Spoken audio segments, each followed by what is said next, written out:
حضرت سیدنا ابراہیم بن بشار خراسانی قدس سرہ الربانی سے مروی ہے۔ ایک مرتبہ میں حضرت سیدنا ابراہیم بن ادھم، ابو یوسف غسولی اور ابو عبداللہ سنجاری رحمہم اللہ تعالی کے ساتھ اسکندریہ کی طرف روانہ ہوا۔ جب ہم اردن کی نہر کے قریب پہنچے تو آرام کی خاطر بیٹھ گئے۔ حضرت سیدنا ابو یوسف رحمۃ اللہ تعالی علیہ کے پاس خشک روٹیوں کے چند ٹکڑے تھے۔ انہوں نے وہ ہمارے سامنے رکھ دیے۔ ہم نے وہ کھائے اور اللہ عز و جل کا شکر ادا کیا۔ پھر میں جلدی سے نہر کی جانب بڑھا تاکہ پینے کے لیے پانی لاؤں، مگر حضرت سیدنا ابراہیم بن ادھم علیہ رحمۃ اللہ العظم مجھ سے پہلے نہر میں داخل ہو گئے۔ پانی ان کے گھٹنوں تک پہنچ گیا۔ انہوں نے بسم اللہ پڑھ کر اپنی ہتھیلیوں سے پانی پیا۔ پانی پینے کے بعد الحمدللہ کہہ کر نہر سے باہر تشریف لائے، پھر پاؤں پھیلا کر بیٹھ گئے اور فرمایا، اے ابو یوسف رحمۃ اللہ تعالی علیہ، اگر بادشاہ اور ان کے شہزادے ہماری نعمتوں اور سکون کو جان لیں تو وہ ہمیں تلواروں کے ساتھ مارنے لگیں۔ میں نے عرض کی، حضور، لوگ نعمتوں اور راحت و سکون کے تو طالب ہیں، مگر انہوں نے سیدھے راستے کو چھوڑ دیا ہے۔ میری اس بات پر آپ رحمت اللہ تعالی علیہ مسکرا دیے۔ حضرت سیدنا ابراہیم بن بشار علیہ رحمت اللہ الغفار مزید فرماتے ہیں، ایک شام ہم نے حضرت سیدنا ابراہیم بن ادھم علیہ رحمت اللہ العظم کے ساتھ گزاری۔ ہم روزے سے تھے، لیکن افطاری کے لیے ہمارے پاس کوئی چیز نہ تھی۔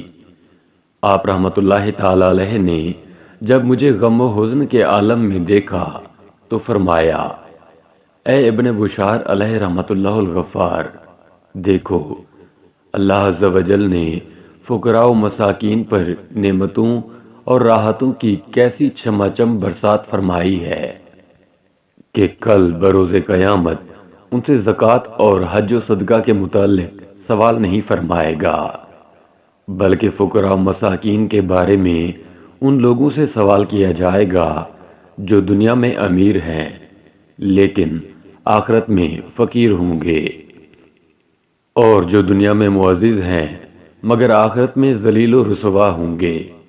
لہذا تم غم نہ کرو، جس رزق کا اللہ عز و جل نے ذمہ لیا ہے وہ عنقریب تجھے مل کر رہے گا۔ اللہ عز و جل کی قسم، بادشاہ اور غنی تو ہم ہیں، ہم ہی تو ہیں جنہیں دنیا میں ہی بہت جلد راحت و سرور میسر ہے۔ جب ہم اللہ عز و جل کی اطاعت میں ہوں تو ہمیں کچھ پرواہ نہیں ہوتی کہ ہم کس حال میں صبح و شام کر رہے ہیں۔ ہم ہر حال میں اللہ عز و جل کے شکر گزار ہیں۔ پھر آپ رحمت اللہ تعالی علیہ نماز کے لیے کھڑے ہو گئے۔ میں بھی اپنی نماز ادا کرنے کے لیے کھڑا ہو گیا۔ ابھی تھوڑی ہی دیر گزری تھی کہ ایک آدمی 8 روٹیاں اور بہت ساری کھجوریں لے کر ہمارے پاس آیا۔ اس نے سلام کیا اور کہا، اللہ عز و جل آپ پر رحم فرمائے، یہ کچھ کھانا حاضر خدمت ہے، تناول فرمائیے۔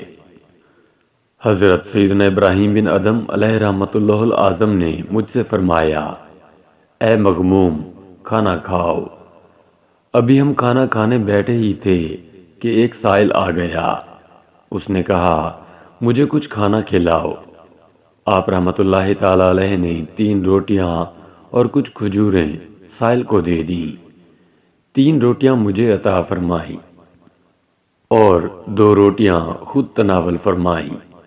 پھر ارشاد فرمایا، مواسات یعنی غمخواری مومنین کے اخلاق میں سے ہے۔ ابن بشار علیہ رحمت اللہ الغفار فرماتے ہیں، ایک مرتبہ میں ابراہیم بن ادھم علیہ رحمت اللہ العظم کے ساتھ طرابلس روانہ ہوا۔ میرے پاس 2 روٹیوں کے علاوہ اور کوئی شے نہ تھی۔ راستے میں ایک سائل نے سوال کیا تو آپ رحمت اللہ تعالی علیہ نے مجھ سے فرمایا، جو کچھ تیرے پاس ہے وہ اس سائل کو دے دے۔ اس معاملے میں میں نے تھوڑی سی سستی کی تو آپ رحمۃ اللہ تعالی علیہ نے مجھ سے فرمایا، کیا بات ہے، سائل کو روٹی دینے میں تم سستی کیوں کر رہے ہو؟ یہ سن کر میں نے دونوں روٹیاں تو سائل کو دے دیں، لیکن میں پریشان تھا۔ آپ رحمۃ اللہ تعالی علیہ نے فرمایا، کل تو اس ذات سے ملاقات کرے گا جس کے ساتھ اس سے پہلے تو شرف ملاقات حاصل نہ کر سکا، اور تو ان تمام چیزوں کا اجر بھی پائے گا جنہیں تو آگے بھیجتا رہا، اور جو چیزیں تو دنیا میں چھوڑ جائے گا وہ تجھے کوئی فائدہ نہ دیں گی، لہذا اپنے لیے آگے کچھ مہیا کر۔ تو نہیں جانتا کہ کب اچانک تجھے اپنے رب عز و جل کی طرف سے بلاوا آ جائے۔ آپ رحمۃ اللہ تعالی علیہ کی اس گفتگو نے مجھے رلا دیا اور میری نظروں میں دنیا کی قدر و قیمت بہت کم کر دی۔ جب انہوں نے مجھے روتے ہوئے دیکھا تو ارشاد فرمایا، ہاں اسی طرح زندگی بسر کرو۔ ابن بشار علیہ رحمۃ اللہ الغفار فرماتے ہیں کہ ایک مرتبہ میں حضرت سیدنا ابراہیم بن ادہم، ابو یوسف غسولی اور ابو عبداللہ سنجاری رحمہ اللہ تعالی علیہم کے ساتھ سفر پر روانہ تھا۔ ہم ایک قبرستان کے پاس سے گزرے تو حضرت سیدنا ابراہیم بن ادہم علیہ رحمۃ اللہ العظم ایک قبر کے پاس آئے، اپنا ہاتھ اس پر رکھا اور فرمایا، اے فلاں، اللہ عز و جل تجھ پر رحم فرمائے۔ پھر دوسری قبر کے پاس آئے اور اسی طرح کہا۔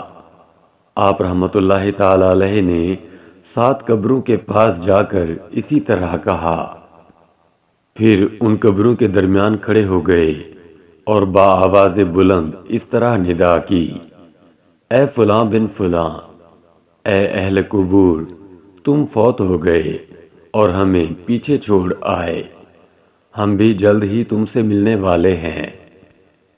پھر آپ رحمۃ اللہ تعالی علیہ رونے لگے اور کسی گہری سوچ میں گم ہو گئے۔ کچھ دیر اسی طرح بیٹھے رہے، پھر آنسوں سے تربتر چہرے کے ساتھ ہماری طرف متوجہ ہوئے اور فرمایا، اے میرے بھائیو، آخرت کی تیاری کے لیے تم پر جد و جہد اور جلدی لازم ہے۔ جلدی کرو اور آخرت کی تیاری میں ایک دوسرے پر سبقت کی کوشش کرو۔ بے شک تیز رفتاری میں اپنے مد مقابل پر وہی سبقت لے جاتا ہے جو تیز چلتا ہے۔ اللہ عز و جل کی ان پر رحمت ہو اور ان کے صدقے ہماری مغفرت ہو، آمین، بجاہ نبی الامین صلی اللہ تعالی علیہ وآلہ وسلم۔